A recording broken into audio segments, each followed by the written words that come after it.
Hi, in today's video, I'm gonna be walking through how to minimize YouTube or YouTube video in your Samsung Galaxy device.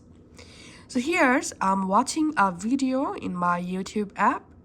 Now I'll show you how to easily minimize this video. All you have to need, go back to your home screen and tap on this recent icon. And here you'll find your YouTube tab.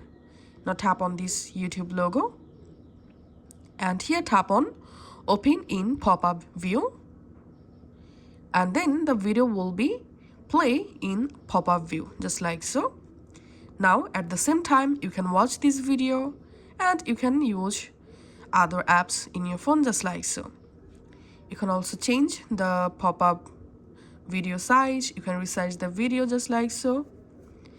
You can you can pause or resume the video. And this is how you can actually do it. And to remove the video, just tap on this recent icon once more and tap on close. Thanks for watching.